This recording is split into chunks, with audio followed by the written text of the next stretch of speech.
Hello everyone and welcome back. So far in this course, we've learned how to write Python programs that can perform calculations, make decisions using conditions, and repeat tasks using loops. Our programs have become much smarter, but think about something for a moment. Most of the applications you use every day don't only work with numbers. When you send a message on WhatsApp, you're working with text. When you search something on Google, you're typing text. When you log into a website, you enter a username and password, which are also text. When you write an email, browse social media, or chat with an AI assistant, you're constantly working with the text. So the question is, how does Python store and work with text? The answer is something called a string. Today's lesson is all about strings. By the end of this lesson, you'll be able to store text, access individual characters, extract parts of words, modify text, and build useful programs like password checkers and palindrome checkers. Let's begin. So what exactly is a string? A string is a sequence of characters used to represent text. Those characters can include letters, numbers, spaces, symbols, punctuation marks. For example, each of these is a string, like hello, Python, 123 Main Street, and welcome.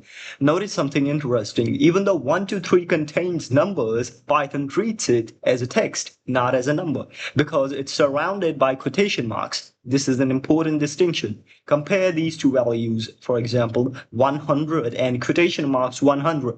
The first one is an integer, the second one is a string. They may look similar, but Python treats them very differently. Let's think about real-world programs. Imagine creating a school management system. What information would you store? Student names, addresses, subjects, teacher names, emails, passwords, almost everything is text. Now imagine building an online shopping website. You need product names, descriptions, customer reviews, delivery addresses. Again, all of these are strings. Even video games use strings, player names, mission objectives, dialogues, etc. When software needs to work with words or texts, it uses strings. That's why strings are one of the most important and commonly used data types in programming. Creating a string in Python is very simple. You place text inside quotation marks, and Python allows two types of quotes, the double quotes or the single quotes. Both are valid. For example, pause and try to run the example on the screen. Python will treat both of them the same way. So which one should you use? Most programmers simply choose one style and stay consistent throughout their project. Strings are very flexible. They can contain numbers, spaces, symbols, and even special characters as long as they are inside the quotation marks. Python will consider them text. Now we're going to learn one of the most important ideas about strings. A string isn't just one piece of text, it's actually a sequence of individual characters. Let's take a look at the word Python. Although we see one word, Python sees six separate characters. Python.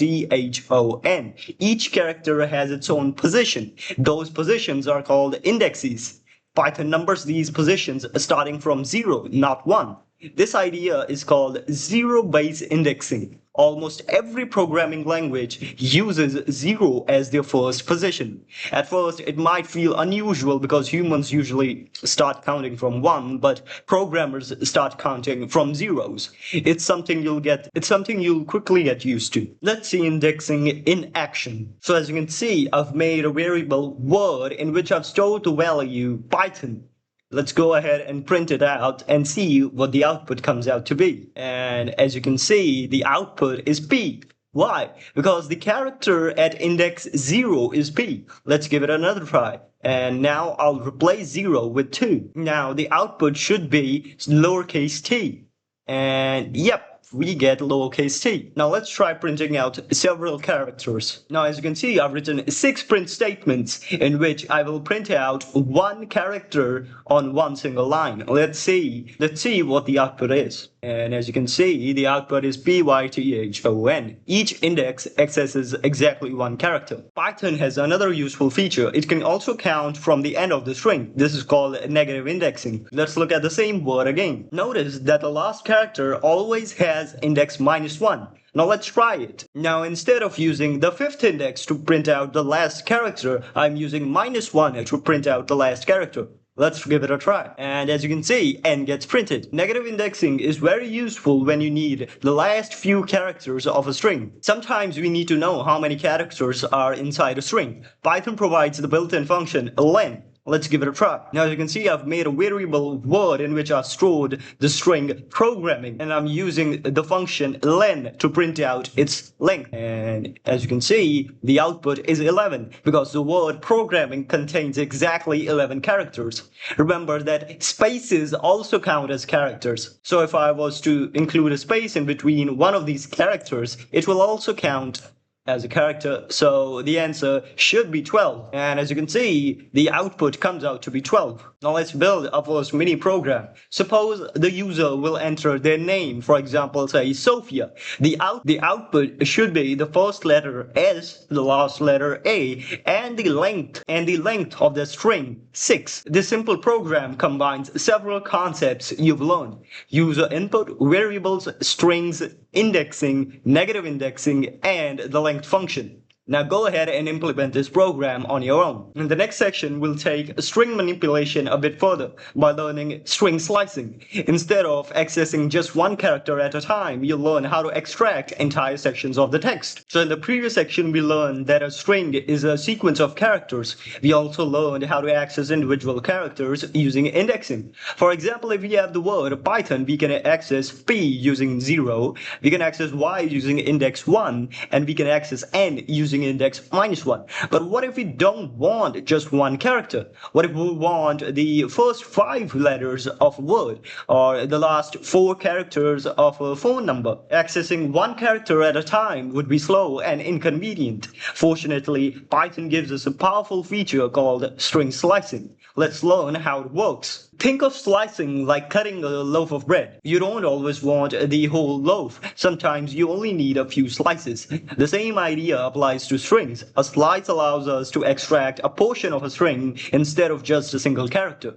The basic syntax is the string, square braces, start, colon, stop, where start is the index to begin from and the stop is the index to stop at. The start index is included and the stop index is not included in the output. This is very important. This rule is one of the most common sources of confusion for beginners, so we'll practice it with several examples. Before running the code, let's predict the result. We start at index 0, which is P, and we stop before the index 7, so we get program. So the output should be program and not programming. So let's run the program, and as you can see, we got the expected output. Notice that the second M at the index 7 is not included. Always remember that the stop value is never included in the slice. Let's try another example. Instead of beginning at the 0th index, let's start from the 3rd index and see what the output is. Let's go ahead and run this program. And as you can see, the output comes out to be gram. One of the nice things about slicing is that Python lets us leave out the start or the stop index. Consider the example on the screen. Suppose we write word is equal to the string programming and then we print out using slicing. Since we didn't specify the starting index, Python assumes we want to start from the beginning. So the output should be PROGR and stopping at the 5th index. Now, let's leave out the stop index and take a look at the second print statement. Python will start at the index 5 and continues all the way to the end, and thus the output comes out to be AMMING. Remember negative indexing from part 1? We can use the negative indexes when slicing. Let's take a look at the third print statement. The last 4 characters are MING. If you were to run this program, you will also get the output MING. This means start from the beginning and stop before the last 4 characters. Negative slicing is extremely useful when working with file names, phone numbers, or even extensions like .pdf and .jpg. There's another powerful feature of slicing. The complete slicing syntax is string start colon stop colon step. The step tells Python how many characters to move each time. Let's try word is equal to Python print word colon colon 2. Python starts at the beginning, it takes one character, then skips one, then takes the next. So the output becomes PTO. This technique is useful whenever you want to select characters at regular intervals. Pause the video and try the example for yourself. One of Python's coolest slicing tricks is reversing a string. Take a look at the example below. Word is equal to Python print word : -1. Let's understand it. The start is omitted, the stop is omitted, just the step is -1. A negative step tells Python to move backwards. That's the original word in the reverse order, that is NOHTYP. This is one of the most common slicing techniques in Python. So as to not to get overwhelmed, let's review what we've learned. Today, we've learned what string slicing is, the syntax of slicing, the start index is included and the stop index is excluded, how to omit the start or stop indexing, how step values work, and how to reverse a string using -1 in the slicing. And now, we can extract almost any portion of a string quickly and efficiently. In the previous section, we learned how to extract parts of string using slicing, but what if we want to actually change a string? For example, convert a name to uppercase, remove extra spaces from the user input, replace one word with another, search for a letter, count how many times a word appeared in the said string. Instead of writing all of this ourselves, Python already provides many built-in tools to help us. These tools are called string methods. Today we learn some of the most useful string methods that every programmer should know. Let's get started. So what is a string method? A method is a function that belongs to an object. For now, don't worry too much about what an object means. A simple way to think about it is that a string comes with its own set of built-in tools. These tools allow us to perform common tasks easily. The general syntax is string.method braces. For example, if name equals (Python, print name.upper braces should output capitalized Python.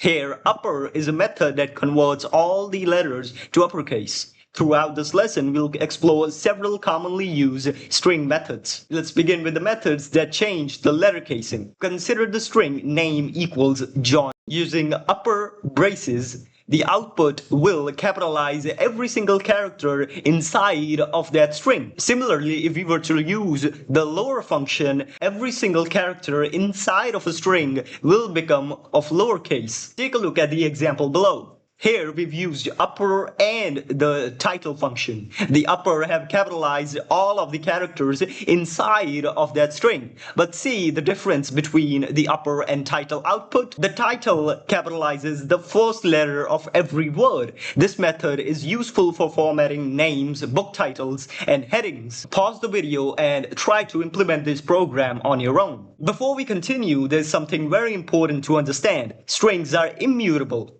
That's a fancy word that simply means that strings cannot be changed after they are created. Let's see an example. Here I've taken a name variable in which I've stored the string Python. After that, I've capitalized everything inside of that string and printed it out at the last line. What do you think the output will be?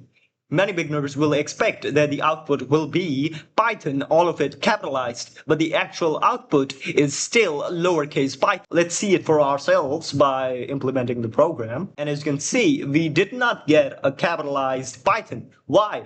Because upper returns a new string. It does not change the original one. So if you want to save the new value, you must assign it back. Notice the change I've made in the second line. I've assigned the new value to the old value. Now the output should become capitalized Python. Now let's implement the program, and as you can see, the output comes out to be capitalized Python. Most string methods return a new string. So if you're getting an error, just check if that method that you're using returns a new string and are you assigning it to some other variable or not. Users don't always type neatly. Imagine someone enters space Alice space.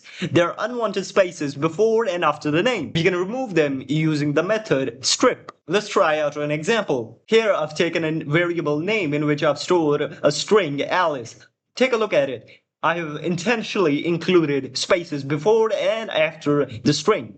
Now let's print it out and see what the output comes out to be. And as you can see, the strip method has removed every space that was before and after the string. Sometimes we want to replace one piece of text with another. Sometimes we want to replace one piece of text with another. Python makes this very easy. Take the example on the screen. Sentence is equal to I like Java. Print sentence.replace Java, Python. The output comes out to be I like Python. So the syntax of the method replace is replace in braces old, new. Python searches for the old text and replaces it with the new text. This method is often used in text editing, data cleaning, and search and replace tools. Pause the video right now and try to implement this example yourself. Now let's try to search a character inside a string. Consider a variable called word in which I've stored the string banana. Let's search for the letter A. We will search the letter A by using the find method. I will write the line print braces word.find braces quotation marks A. The output comes out to be 1. Why 1? Remember the indexing starts at 0? The first A appears at the index 1 inside of banana. Now let's search for the letter Z. Now let's go ahead and run the program. And as you can see, the output comes out to be -1.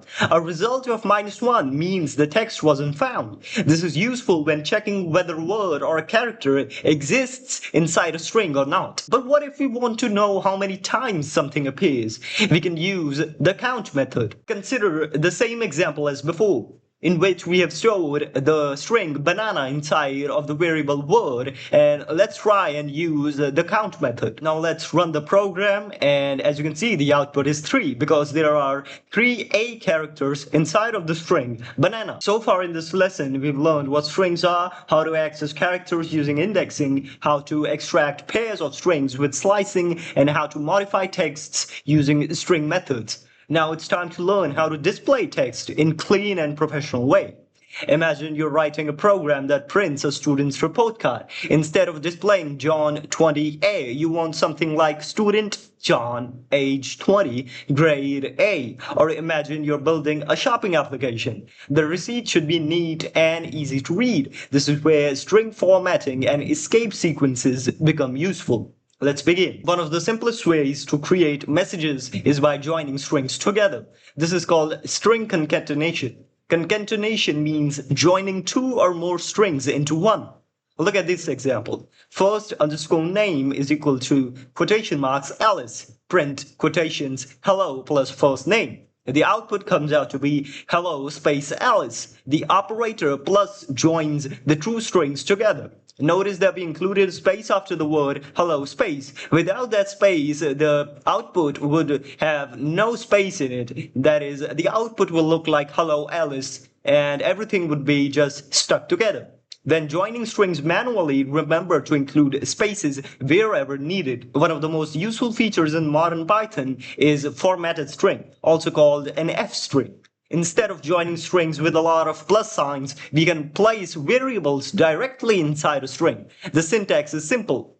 Place the letter F before the opening quotation mark. Then place the variables inside the curly braces. For example, we have taken 2 variables here, and in the first variable name, I've stored the string Alice, and in the second variable age, I've stored the integer 20. As you can notice, before the quotation marks, I've used the letter F to signify that this is a formatted string.